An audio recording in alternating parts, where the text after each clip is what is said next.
Hello students, मैं हूं Zubair Saifi and I welcome you to my YouTube channel orator institute of English. So आज हम लेकर आए हैं इंडियन क्लासिकल लिटरेचर, जो टॉपिक है आपके DSSB TGT इंग्लिश में, उससे एक टॉपिक, उससे एक रचना तमिल लिटरेचर से। और आज हम आपको पढ़ाएंगे सिलापत्तीकरम, जो लिखा है इलेंगो आदिगल ने।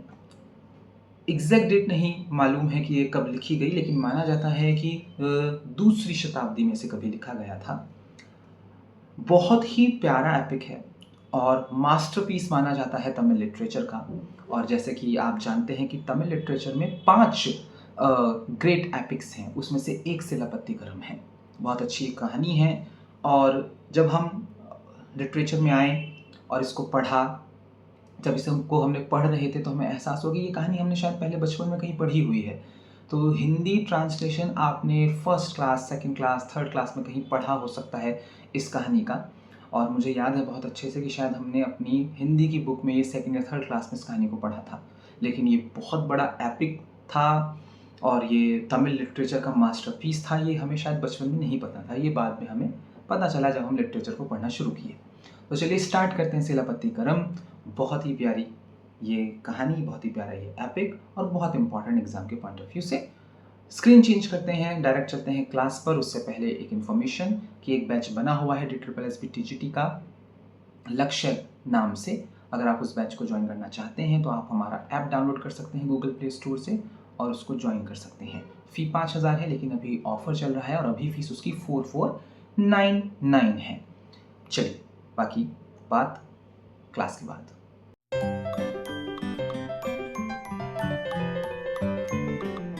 तो स्टूडेंट्स चलिए स्टार्ट करते हैं सिलापत्तीकरम, जो लिखा है हमारे इलेंगो आदिगल ने। सिलापत्तीकरम, जिसकी ट्रांसलेशन होती है the tale of an anklet, पायल की कहानी, is one of the greatest epics of ancient Tamil literature. ये एंशिएंट तमिल लिटरेचर की ग्रेटेस्ट एपिक्स में से एक है, written by Ilango Adigal. It is considered one of the 5 great epics of Tamil literature. Tamil literature के 5 महान एपिक्स में से एक इसे माना जाता है। Here are some key points about सिलापत्तीकरम। सिलापत्तीकरम को लेकर कुछ पॉइंट्स हैं, उनके बारे में पढ़ते हैं। प्लॉट समरी, पहले तो मेन कैरेक्टर्स की बात करते हैं। इस कहानी में जो है, ये कहानी रिवॉल्व होती है, द स्टोरी रिवॉल्व्स अराउंड कोवलन। कोवलन के इर्द गिर्द, जो कि एक वेल्दी मर्चेंट है, एक अमीर व्यापारी है। उसकी एक बहुत ही फेथफुल बीवी है जो बहुत ही वफादार है उसके प्रति, जिसका नाम है कन्नगी। और एक माधवी है जिससे इसका अफेयर शुरू होगा कोवलन का। माधवी एक डांसर है with whom Kovalan falls in love. Setting, the story is set in 3 cities of ancient South India. प्राचीन साउथ इंडिया के 3 शहरों पर यह कहानी सेट है। एक शहर इसमें पूहर दिखाया गया है, जिसे कावेरी पम्पत्तिनम कहा गया है, मदुरई दिखाया गया है और वंजी दिखाया गया है, जिसे कोडनगल्लूर कहा गया है। प्लॉट, कहानी कैसी है?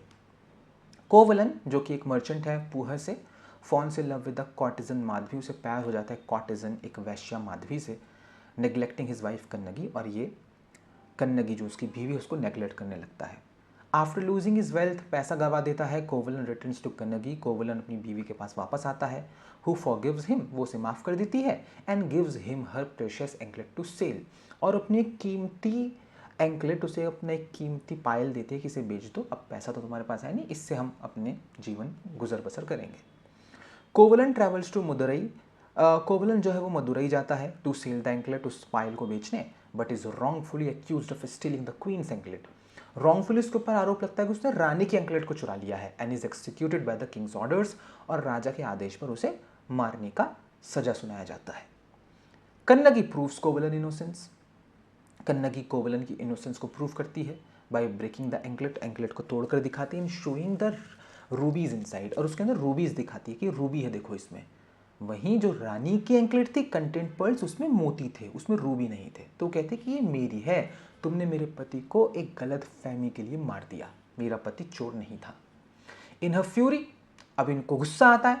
Kannagi curses the city of Madurai, Kannagi Madurai शहर को श्राप देती है, which is then consumed by divine fire, और पूरे मदुरई शहर में आग लग जाती है। तो ये तो इसकी प्लॉट स्टोरी है। थीम्स, जस्टिस और इनजस्टिस इसकी थीम है।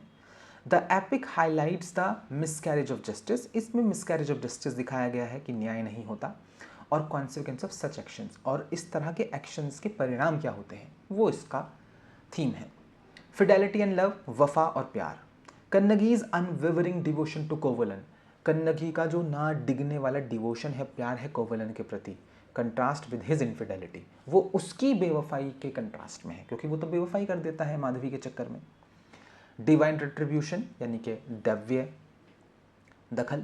The divine fire that destroys Madurai, जो डिवाइन फायर दैव्य आग मदुरई को जलाकर राख कर देती है, reflects the epic's theme of moral retribution, वो इस एपिक की थीम मोरल रिट्रीब्यूशन को दर्शाता है। कल्चर एंड लिटरेरी सिग्निफिकेंस, अब बहुत बड़ा एपिक है तमिल लिटरेचर का, उसका एक सांस्कृतिक और साहित्यिक महत्व है। क्या? रिलीजियस एस्पेक्ट से देखेंगे, धार्मिक पहलू से।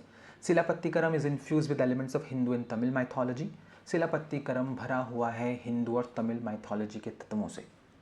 Historical insights, it provides a glimpse into the life, culture and social norms of ancient Tamil society, इसमें एक झलक है जीवन की, संस्कृति की, सामाजिक रीति रिवाजों की एंशिएंट तमिल सोसाइटी के। Literary style, the epic is known for its rich language, epic जाना जाता है कि इसमें बहुत रिच लैंग्वेज का यूज़ किया है इलंगो ने। पोइटिक फॉर्म बहुत अच्छी है, विविड डिस्क्रिप्शंस हैं अलग अलग शहरों के, अलग अलग कैरेक्टर्स के। Legacy, Silappatikaram is celebrated not only for its literary excellence, Silappatikaram को सेलिब्रेट किया जाता है ना केवल इसके लिटरेरी एक्सीलेंस के लिए, but also for its portrayal of the power of a woman's chastity and virtue, बल्कि इसमें ताकत दिखाई गई है कि एक वुमेन जो है, एक महिला जो है, उसकी पवित्रता और उसके वर्च्यू में कितनी ताकत होती है। It remains a corner stone of Tamil literature, ये तमिल लिटरेचर का कॉर्नर स्टोन है, and continues to be studied and revered, आज भी इसको पढ़ा जा रहा है और इसको बहुत इज्जत की नज़र से देखा जाता है सिलापत्तिकरम को। तो ये था हमारा टॉपिक सिलापत्तिकरम, जो इंडियन क्लासिकल लिटरेचर में लाई करेगा। मिलते हैं DSSB TGT की किसी अगली वीडियो में, जहाँ पर आपको कोई नया टॉपिक आपको पढ़ाया जाएगा। अगर आप DSSB TGT का नया बैच ज्वाइन करना चाहते हैं तो एक बैच बनाया हुआ है हमने लक्ष्य करके, जो 5 अगस्त से बनना था, लेकिन वो 6 अगस्त से उसको फर्स्ट क्लास हुई है, तो आप उसको ज्वाइन कर सकते हैं। वो बैच शाम को 3 से 4 चलता है, टाइमिंग यहाँ पर आ रही है 12 बजे, लेकिन वो बैच एक्चुअली 3 से 4 है, उसका टाइम चेंज कर दिया था हमने स्टूडेंट्स के कहने पर, क्योंकि उस वक्त बहुत सारे स्टूडेंट्स अपने स्कूल्स में होते हैं। तो 3 से 4 वो बैच चल रहा है, तो अगर आप उस बैच को ज्वाइन करना चाहते हैं तो ऑरेटर इंस्टीट्यूट का ऐप डाउनलोड करें गूगल प्ले स्टोर से और उस बैच को ज्वाइन कर लें। बैच का नाम है लक्ष्य। मिलते हैं आपसे नई वीडियो में बहुत जल्दी, तब तक के लिए बाय। ध्यान रखिएगा अपना, चैनल को सब्सक्राइब कर लीजिए, इस वीडियो को शेयर कर दीजिएगा, लाइक कर दीजिएगा और कमेंट करके बताइए कि ये वीडियो आपको कैसी लगी और अगली वीडियो आप किस टॉपिक पर चाहते हैं। बाय।